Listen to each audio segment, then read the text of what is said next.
In this presentation, you will learn about social consequences of changing state-market relations and traditional hierarchies in globalizing society. Globalization is an ongoing process which has affected all nations in the world. Globalization can thus be seen as a unifying or assimilating force that connects every nation to the world economy. Simply put, through globalization, different nations, economies, states, cultures, and so on come together and integrate into a common whole. Obviously, globalization was the result of the Industrial Revolution with increasing sophistication in modes of communication and transportation. The Industrial Revolution gave rise to the capitalist mode of production, and the entire world gradually got transformed into a market. The role of the government thus altered with its interaction with world economy. Another catalyst in the process of globalization were events of colonization and its climax into the emergence of independence struggles in the colonies. Thereafter, all the emerging politically independent economies began to have their own unique experience within the globalized economy of the world. Within its wake, globalization has directly or indirectly influenced social transactions as well as social relations. Indicators of development such as health, employment, poverty reduction, education, etc., are all dependent on the nature and extent of transactions that country is having with the world. The major cause of dominance of world economy is due to the interdependence of states and nations.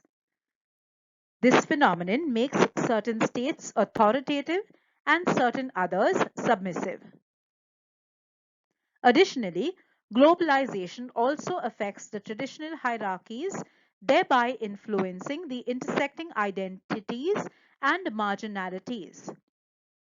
Since globalization has accorded a fast pace, there has been a rise in individualistic attitudes. Many other traditional hierarchies, such as caste-based identities, have also changed dramatically, if not withered away completely. Even gender hierarchies and interactions have changed tremendously, although patriarchy still sets rules for most of the cultures. Therefore, globalization can be seen as much more than the process of modernization itself. The idea of a global world economy has dramatically and strongly influenced each and every nation, society, as well as individual. The global exchange not only of products and ideas, but also of social problems, diseases, terrorism, and so on, have thus resulted in the positive as well as negative impact of this phenomenon. In fact, the existence of hybrid identities is possible due to the phenomenon of globalization. There has been thus an indiscriminate development of global identities. State-market relations and its social consequences.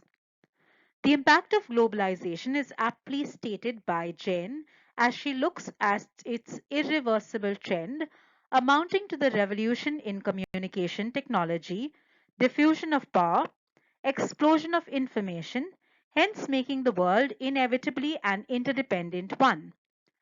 When applied to the Indian context, the new economic policy of 1991 opened the doors to economic liberalization, thus expediting the process of globalization. Being a plural state, the Indian society interacted uniquely with the world markets. Thus, different sections of the society were influenced in varied ways. Das Gupta outlines the structural adjustment package introduced in 1991, sarcastically described as the LPG model because of its incorporation of liberalization, privatization, and globalization as essential components.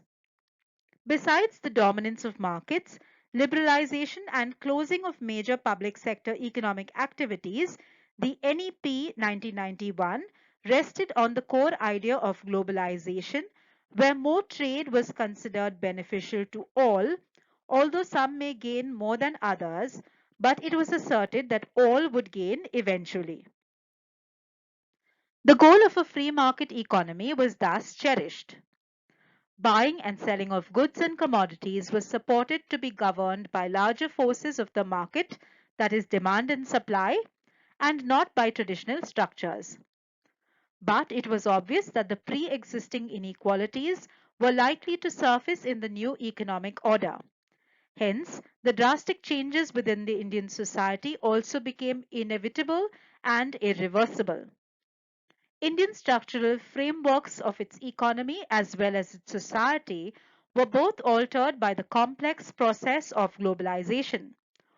All the sectors of the Indian economy were affected due to globalization. Within the context of contemporary globalization in the Indian context, that is, the globalization trajectories evident in Indian society and economy as of the last 2 decades of the 20th century, the most visible feature of this phenomenon has been what Pavan Verma calls the emergence of the great Indian middle class, characterized above all by its symbiotic relationship to the expanding operation of international market factors within the arena of a state determined national business sector. The change in living standards, mainly due to the high capacity for consumables, brought about drastic changes in the newly formed middle class. The modernity that came along with this was unparalleled in history of Indian society. The rural-urban divide increased. Occupational mobility became possible even for the lower castes.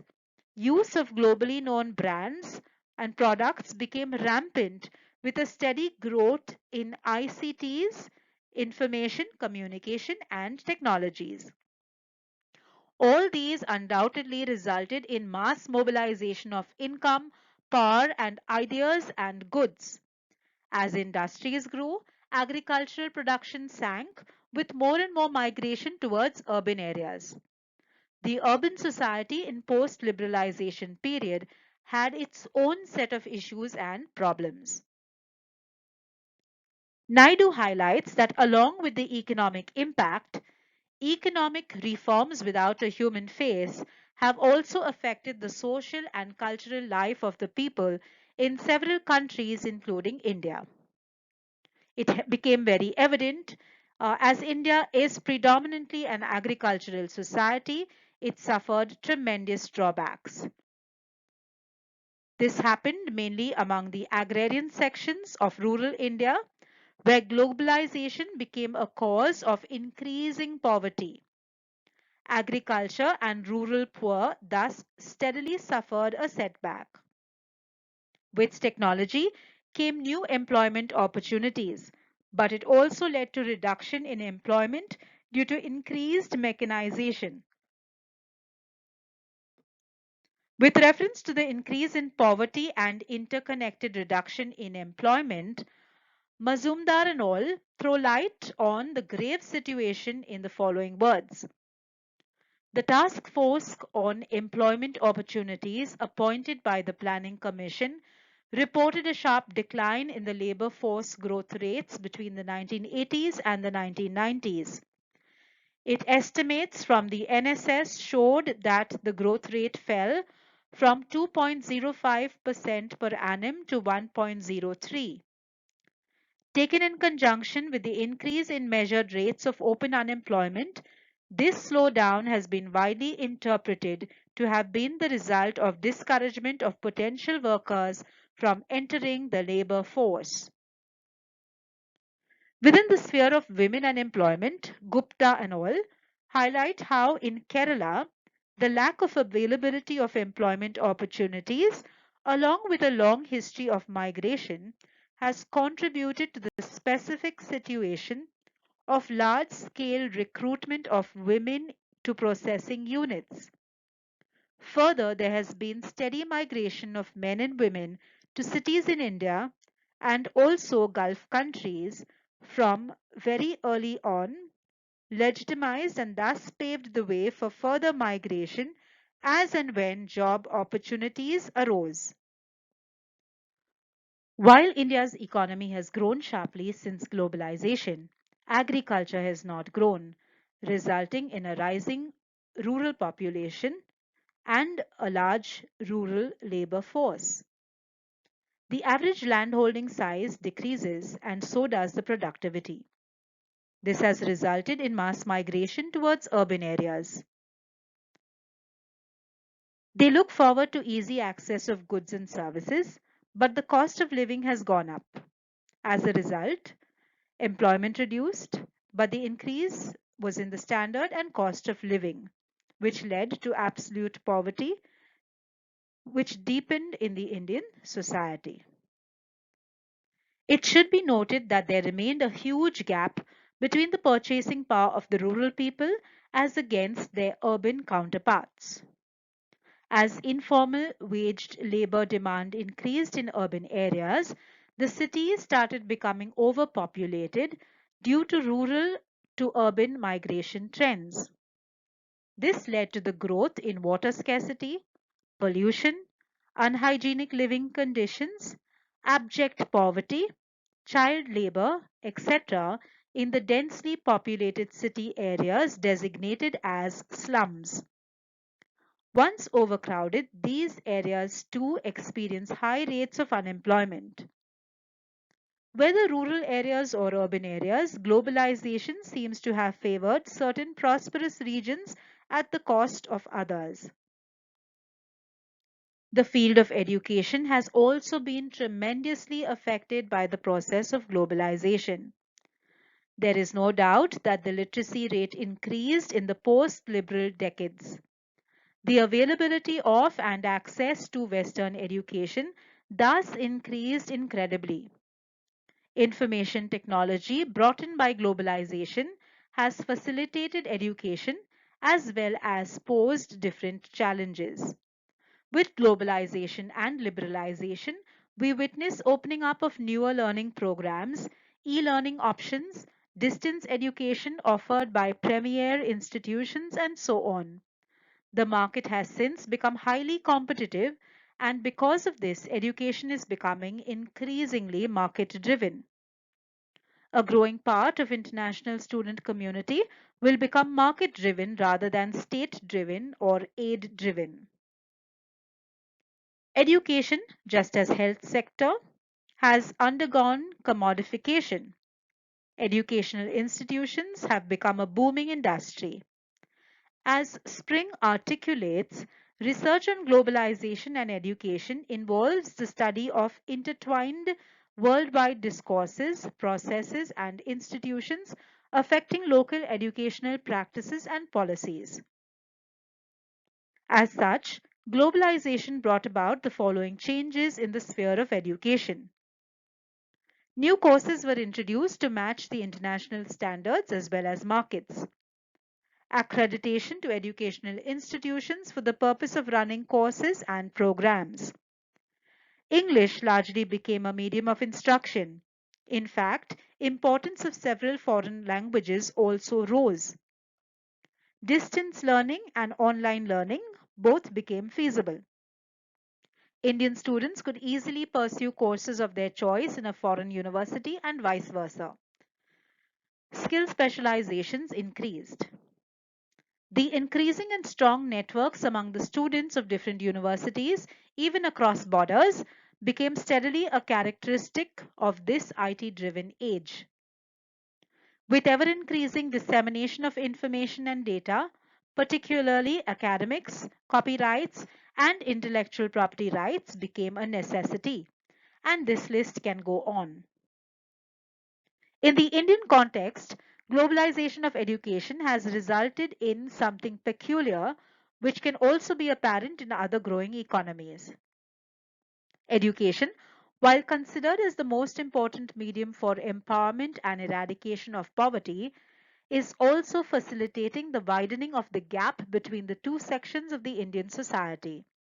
This is partly because India allows elite and foreign institutions to offer lucrative degrees with training that guarantee the best of jobs in India as well as in other countries. The individuals who reach out for this are most likely belonging to the affluent sections of the society. In fact, this practice of becoming demand oriented in a job market has led to the mushrooming of coaching classes. The coaching class phenomenon aims at making students clear and the most desirable with competitive exams, thus making them market ready. It also makes cracking the exams relatively possible and easy. A number of advertisements are made available which make the consumer crave for its possession, in this case, joining the coaching classes for achieving the best of jobs. This has resulted in an unending race for applying for competitive exams and occupying seats for elite courses. All this further adds to discrepancies and psychological stress along with financial burden for the students. The whole idea of learning for the sake of learning is rarely visible. However, as Madhok and all have highlighted in their study in Kolkata, globalization has significantly changed the demand for higher education both amongst men and women. Likewise, technology related fields attract more students and more women are getting into such courses. With education in general and higher education in particular, it is increasingly possible for women to empower themselves and attain gender equality. Globalization specifically introduced changes in the language used in education. The positionality of English has changed in the three language formula. India's language and education policy, that is English, becomes the medium of instruction right from nursery, mainly due to increasing demand of this language. Thus, the growing importance of English was the straight outcome of the socio-economic processes of globalization. As mentioned earlier, the health sector in India is also heavily commercialized and public health remains a grossly neglected sector. Deaton and al. Posit the arguments from the economists that the income is the primary determinant of health, especially for the poorer countries, and that through the social forces such as education and policies, transmission of health related knowledge should be an attainable objective. Globalization has not been able to ensure good health and life expectancy in specifically poorer nations as compared to rich countries. As a section of economists favor the positive link between the income and health, it is possible to see a poverty reduction induced by employment and income generation due to globalization. However, so many diseases are known to have spread due to globalization because of ease of travel. For instance, COVID-19 that spread globally from China in no time. Such an event can be very dangerous for socio-economic well-being of every country that it would affect. Baboons and all, through their research, state that globalization poses large-scale but widely diffuse threats to population health that is difficult to quantify and equally difficult to address. Globalization can project positive effects if its benefits are in the public hands, but if these are privately held, globalization then can have great negative consequences. Diseases travel fast in the globalized world. So does the medical alternative. The availability of quality treatment is not within the reach of common people. However, the rich people can travel to any part of the world to get the best possible treatment. This is aptly visible in our government run hospitals where patients are waiting for months to get treated, particularly for diseases such as cancer. It has been repeatedly researched that the physical and economic burden of diseases affect people of the developing nations more significantly than the developed ones, and hence there exists a huge disparity in the health conditions experienced in the developed and developing countries.